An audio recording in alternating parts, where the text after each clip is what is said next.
नमस्कार, मैं पूजा आप सभी का मेरे YouTube चैनल पर स्वागत करती हूँ। आज हम करेंगे राग के जो कुछ पार्ट्स हमारे बच के थे। लास्ट के उसमें क्लास में हमने किया था कि ठाट, वादी एंड संवादी क्या होता है। तो आज हम पढ़ेंगे राग में अनुवादी स्वर किसे कहते हैं। अब देखिए यहाँ पे मैंने राग भूपाली लिखा हुआ है, जिसका आरोह लिखा हुआ है सा रे गा पा धा सा। अब देखिए इसका वादी स्वर क्या है, गा, देन संवादी स्वर है धा। तो अब देखिए मैंने कहा कि राग भूपाली है, उसमें राग में वादी और संवादी गा और धा है। अब देखिए जो पीछे स्वर बचेंगे, अगर आप सोचें तो आप में एक क्यूरियोसिटी होनी चाहिए कि अगर किसी राग में गा और धा अगर दो स्वर वादी संवादी है तो जो पीछे स्वर बचेंगे, यानी कि आपको पता ही है कि राग के नियम के अकॉर्डिंग मिनिमम किसी राग में 5 स्वर होने चाहिए, देन मैक्सिमम 7 स्वर। तो अब आप सोचिए कि अगर मैंने 2 स्वर कहे कि लाइक गा और धा कह दिए, वादी एंड संवादी, जो पीछे बचते हैं हम उन्हीं को अनुवादी स्वर कहते हैं। फाइन, देन नेक्स्ट है वर्जित स्वर। अब देखिए वर्जित मतलब राग में ऐसा स्वर जिसका हम राग में प्रयोग नहीं करते हैं, बट ऐसा नहीं कि वो कहीं कहीं देखिए किसी राग में वो पूर्णतः ही वर्जित होता है और कहीं कहीं आरोह में वर्जित होता है एंड अवरोह में नहीं होता है। ठीक है, वर्जित मतलब जिसका किसी राग में प्रयोग नहीं किया जाता है जिस स्वर का। देन देखिए न्यास के स्वर होते हैं राग में, न्यास के स्वर जिन पर हम अधिक ठहराव करते हैं। पहले ठहराव अधिक वादी में करेंगे, देन संवादी, देन न्यास के स्वर भी बहुत इंपॉर्टेंट होते हैं राग गाने के लिए। देन उसके बाद आ जाता है पकड़। देखिए अब पकड़ की क्या डेफिनेशन होगी कि वे छोटा से छोटा स्वर समुदाय जिससे किसी राग की पहचान होती है, हम उसी को राग की पकड़ कहते हैं। फाइन, देखिए अब देखिए मैं यहाँ पे आपको एग्जांपल देती हूँ। आपने राग यमन तो सुना होगा, तो उसकी देखिए पकड़ क्या है, नीरे गारे नीरे सा। अब देखिए आप जब भी ये राग सुनते हैं और जब भी ये स्वर समूह देखेंगे, बिल्कुल छोटा स्वर समूह है, आप देख सकते हैं कि बिल्कुल छोटा है। और जब भी आपको ऐसे ये स्वर समूह कहीं दिखता है तो आप इजीली गेस कर देते हो कि ये राग यमन के जो है फ्रेज है राग यमन का, तो आप उस चीज़ को पहचान पाते हैं। ठीक है, तो ये हो जाती है राग की पकड़। अब क्या होती है, राग खिंच जाती है। अब देखिए बेसिकली क्या होता है कि राग में आपको पता है कि राग में अलग अलग स्वर लगने के कारण रागों को 3 भागों में डिवाइड कर दिया और उसी को उन्होंने राग की जातियाँ कह दिया। अब देखिए मुख्य 3 जातियाँ हमारे पास बन जाती हैं यहाँ पे। नंबर 1 संपूर्ण। संपूर्ण मतलब जिसमें 7 स्वर हो। षाडव मतलब जिस जाति में 6 स्वर होते हैं। देन औडव मतलब जिस जाति में 5 स्वर होते हैं उसी को हम बोलते हैं औडव। अब देखिए ये तो 3 मुख्य जातियाँ बनी। आप देखिए इन 3 की हर एक जाति की आगे 3 और बन गई, तो टोटल हमारे पास बन गई 9 जातियाँ। फाइन, अब देखिए संपूर्ण, अब हम पहले ये है संपूर्ण, अब हम इसके आगे 3 बनाएंगे। कैसे बनती है, अब देखिए संपूर्ण की पहली जाति बनेगी उप, जिसको हम उप जाति बोलते हैं। ठीक है, पहले बनेगी संपूर्ण, देन संपूर्ण षाडव। अब संपूर्ण तो पता है आपको। अब देखिए किसी राग में अगर उसकी जाति लिखी हो कि संपूर्ण इसकी जाति, इट मीन्स कि उसके आरोह में भी 7 स्वर प्रयोग हो रहे हैं, देन अवरोह में ही 7 स्वरों का प्रयोग हो रहा है। देन नंबर 2, अब देखिए संपूर्ण षाडव। अगर मान लीजिए किसी राग में उसकी जाति है संपूर्ण षाडव, इट मीन्स उसके आरोह में 7 स्वर लग रहे हैं, देन अवरोह में 6 स्वर लग रहे हैं। थर्ड वन इज संपूर्ण ओडव, मीन्स किसी राग की जब भी आपको जाति दिखती है कि उसका अगर ऐसा लिखा हुआ है कि संपूर्ण ओडव है, इट मीन्स आरोह में 7 स्वर, देन अवरोह में 5 स्वर। नेक्स्ट वन षाडव संपूर्ण मतलब आरोह में 6 स्वर, देन अवरोह में संपूर्ण मीन्स 7 स्वर। देन षाडव मीन्स कि किसी राग में जब 6 स्वर आरोह में प्रयोग हो रहे हैं एंड अवरोह में भी 6 ही हो रहे हैं, तो उसकी जाति हो जाएगी षाडव। थर्ड वन इज षाडव ओडव, मीन्स आरोह में 6 और एंड अवरोह में 5 स्वर। अब थर्ड वन इज औडव संपूर्ण मतलब औडव संपूर्ण का क्या हो जाएगा, आरोह में 5, देन अवरोह में 7, ऐसे ही 5 6 5 5।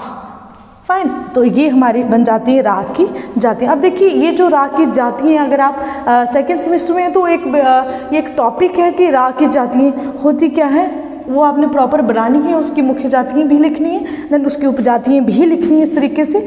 तो अगर आपको बुक में कहीं ना कहीं लिखा होता है, बट हम कहीं ना कहीं उसको समझ नहीं पाते हैं कि क्या है, थोड़ा सा जब तक उसको समझे नहीं कहीं तो इतनी क्लियर नहीं होती है वो चीज़ें। तो ये एक टॉपिक है आपका राग की जातियाँ। ठीक, अब मैंने देखिए यहाँ पे आप और MCQ के लिए लिखी हुई है, यहाँ पे मैंने कुछ एग्जांपल्स दिए हैं। अगर हम ओडव संपूर्ण कह रहे हैं तो कौन सा राग है, एंड देन अगर हम ओडव शाड़व कह रहे हैं, देन शाड़व शाड़व कह रहे हैं, ओडव संपूर्ण कह रहे हैं, शाड़व शाड़व कह रहे हैं, तो कौन सा ऐसा राग है।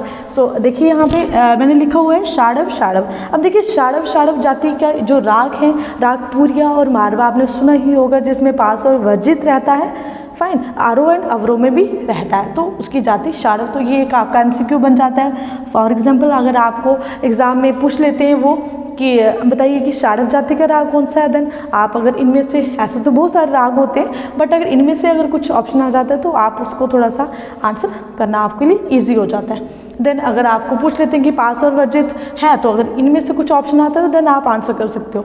और संपूर्ण मीन्स, अब देखिए यहाँ पे मैंने कहा था कि अगर किसी राग में ऐसा नहीं है कि वर्जित हो सकता है कि पूर्णतः स्वर वर्जित हो किसी राग में, और कहीं कहीं आरोह में भी लगता है, अवरोह में नहीं भी लगता है। ठीक है, अब देखिए ओडव संपूर्ण राग श्री राग है, जिसमें आरोह में गा धा स्वर वर्जित है, 2 स्वर वर्जित। अब देखिए मान लीजिए किसी स्वर में हम 2 स्वर वर्जित कर लेते हैं, पीछे 5 बज जाएंगे, 7 हैं तो, है ना।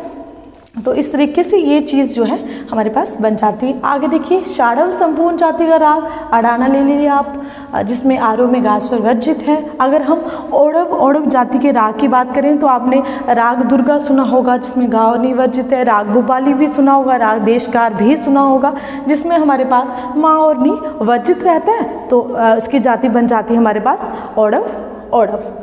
अब देखिए उसके बाद मैंने यहाँ लिखा अगर संपूर्ण अगर देखिए आपने काफ़ी, तो सेकंड सेमेस्टर में भी अगर आप हैं तो उसमें काफ़ी राग भी है आपके सिलेबस में, तो काफ़ी राग में 7 स्वर लग रहे हैं, जिसकी जाति हो जाती है हमारे पास संपूर्ण। ऐसे ही एग्जाम्पल दिए भैरव और भैरवी, एक ऐसे राग हैं जिसको कोई अगर म्यूज़िक के नोन है या नॉन म्यूज़िक बैकग्राउंड से, तो कहीं ना कहीं उन्होंने ये चीज़ें सुनी ही होती हैं। राग भैरव और भैरवी इतने फेमस हैं, तो इसलिए मैंने ये लिख दिया।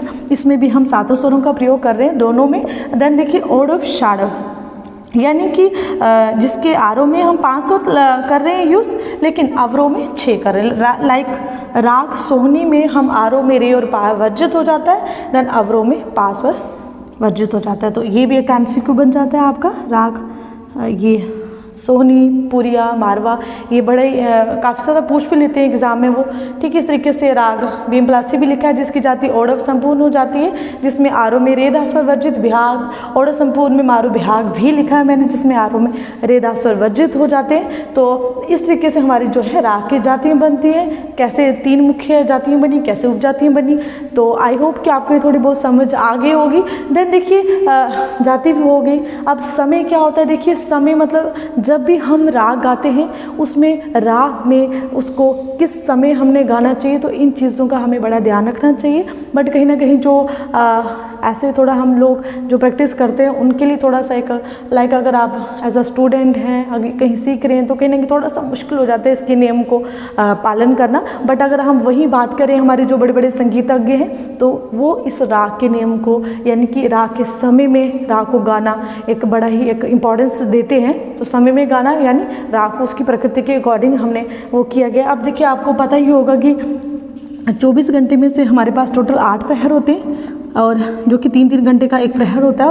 और उन्हीं हर एक प्रहर में जो हर एक राग की प्रकृति के अकॉर्डिंग उनको ना कैटेगरी वाइज उनको जो है उन्होंने स्वरों के हिसाब से उन्होंने उसका समय निर्धारित कर लिया। ठीक है, देन देखिए आ जाता है नेक्स्ट पॉइंट हमारा संप्राकृतिक राग। अब देखिए संप्राकृतिक मतलब क्या है, लाइक आप राग भैरव ही गाते हैं मान लीजिए। ठीक है, अब राग भैरव है, भैरव गा रहे हैं, इसका मतलब ये बिल्कुल भी नहीं कि आप राग भैरव गा रहे हैं सिर्फ उसका ही आपको नॉलेज हो, बिल्कुल भी नहीं। अगर आपको राग भैरव गाने तो उसके साथ साथ आपको कालिंगड़ा जो इसका संप्राकृतिक राग है उसके स्वरों का भी थोड़ा बहुत नॉलेज होना चाहिए। ठीक है, अगर लाइक भोपाली राग गा रहे हैं तो देशकार का भी थोड़ा बहुत आपको नॉलेज होना चाहिए कि संप्रकृतिक मतलब उस राग से थोड़ा बहुत मिलता जुलता राग, तो उसी को बोलते हैं हम संप्रकृतिक। अब देखिए, अगर मान लीजिए आप कोई राग गा रहे हैं कि आप सोच लीजिए कि आपको उसका वादी स्वर पता नहीं होगा, तो राग में जो चीज़ें होनी चाहिए वो कहीं ना कहीं कम ही रहती, क्योंकि वादी स्वर लास्ट क्लास में मैंने बताया था कि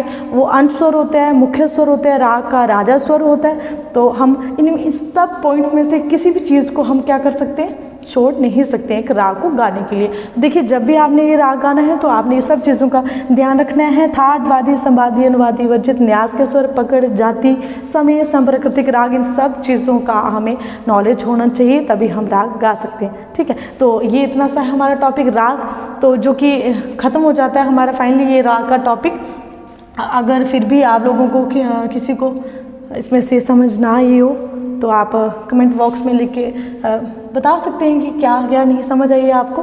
तो ये राग का टॉपिक है, तो नेक्स्ट क्लास में हम नया टॉपिक लेके आएंगे, सो दैट मैं कोशिश करती हूँ कि अगर अंडर ग्रेजुएट में हो आप तो कहीं ना कहीं ऐसा टॉपिक लूँ कि अंडर ग्रेजुएट में हो आप तो थोड़ा सा कुछ ऐसे म्यूजिशियंस की कोई लाइफ हिस्ट्रीज हो जाती है, कुछ ऐसी चीज़ें म्यूज़िक की फॉर्म पूछ लेते हैं कि बच्चों ने इतना क्लासिकल संगीत के बारे में नहीं सुना होता है, तो वो थोड़ा सा कन्फ्यूज़ हो जाते हैं कि किस तरीके से करें। तो नेक्स्ट हम कोशिश करेंगे, नेक्स्ट लेक्चर में आपको बताने की कोशिश करूंगी कि कंठ साधना का रोल क्या है, जिसको हम वॉइस कल्चर बोलते हैं। तो आप नेक्स्ट लेक्चर पढ़ने के लिए भी जुड़े रहिए हमारे चैनल के साथ, और इसको भी आगे शेयर कीजिए सो दैट सभी को इस चीज़ की जो है हेल्प मिल सके।